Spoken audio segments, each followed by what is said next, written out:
So in this video, we are going to solve a problem from exercise 10.1, which is related to chapter number 10, circles. So there are two sets of problems. Okay, the first one is fill in the blanks, and second ones are some true and false statements. So first we'll look at the problem number 1. So let's try to zoom in a bit. Okay, now let's read the first statement in fill in the blanks. The center of a circle lies in the dash of the circle, and we have two options, exterior and interior. So just to quickly do a visual representation, we know if this is the circle of this is the circle, then uh, so this is called as the center of the circle. Let's call it O. Okay, now this part, so let me use a highlighter. This part is called as the interior of the circle. Okay, and this part, okay, is called as the exterior of the circle. So very clearly, the center of the circle lies in the interior of the circle. Okay, so I'm going to just tick mark interior of the circle. Now let's go to statement number 2. A point whose distance from the center of the circle is greater than its radius lies in the dash of the circle. Okay, so we have a point whose distance from the center of the circle. So let's do one thing, let's erase the highlighted part. Yes. Okay, so we need to find a point, okay, a point whose distance from the center of a circle, so this is my center of the circle, greater than its radius. So for example, let's consider 2 points, one at the interior of the circle and one at the exterior of the circle. Now very clearly, this point which is at the interior of the circle, let's give some names to them. Let's call this point number P and let's call this point Q. Okay, now very clearly this point which lies in the interior of the circle, its distance from the center of the circle is less than the radius.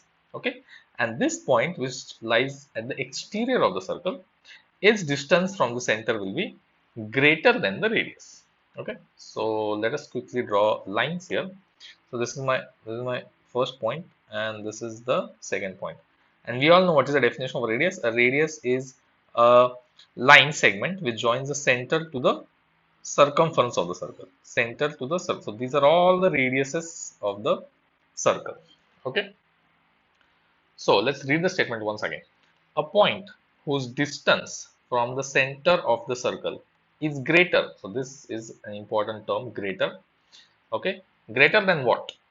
Greater than its radius. Okay, it will lie in the exterior of the circle. So this is the example. The one whose distance is greater than the radius, okay, will lie in the exterior of the circle. So once again, I'm going to tick mark here exterior. This is the right answer. Now, statement number 3. The longest chord of the circle is a dash of the circle. So, okay, let us erase this to, okay, let's erase everything.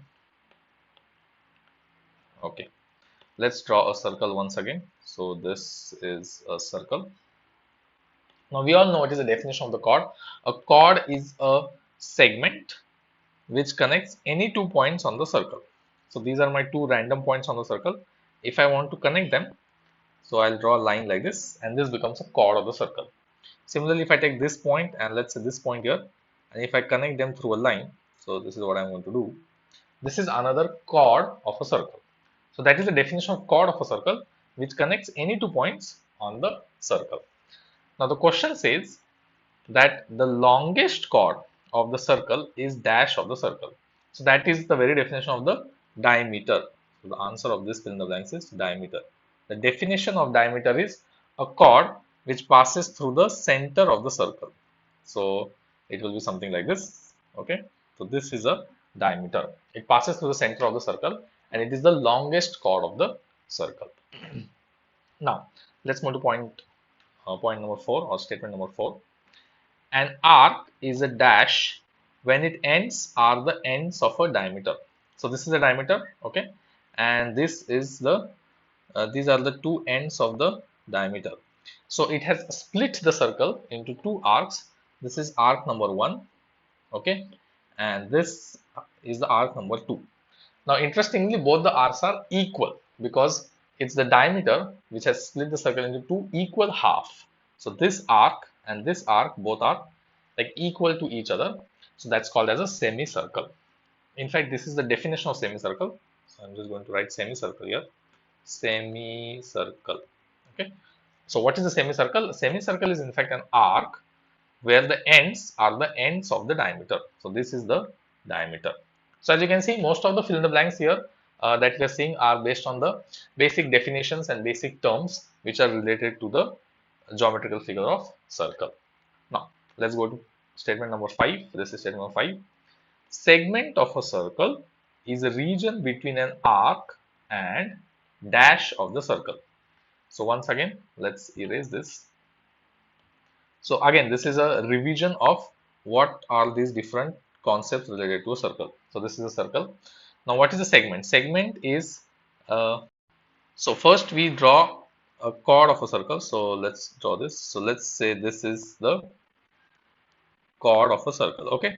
Now this chord divides the circle into two parts. This one segment and this is one segment. That is the definition of a segment. So I'm going to use a highlighter to mark it. So this thing is one segment, okay, and this thing is another segment, okay.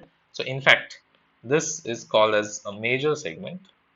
Once again, this is a quick revision of basic terms and definitions related to circle, and this one is called as a minor segment, okay, minor segment.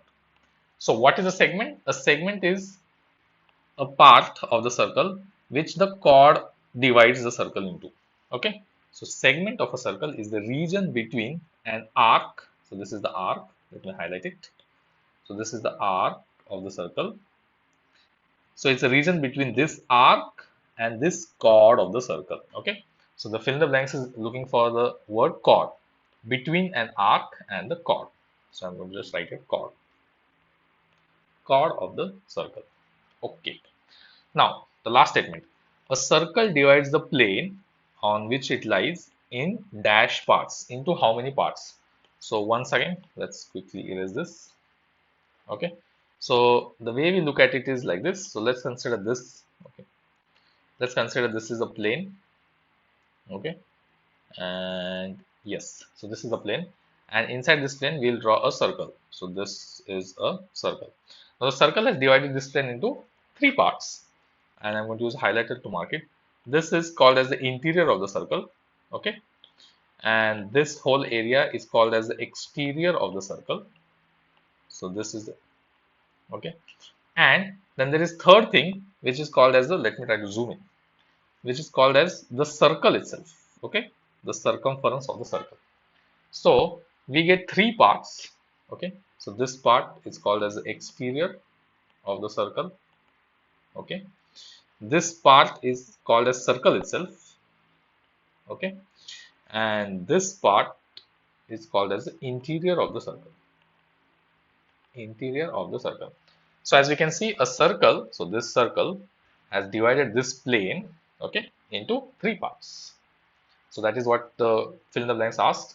A circle divides the plane on which it lies into three different parts. So I want to just write here three, into three parts. Okay.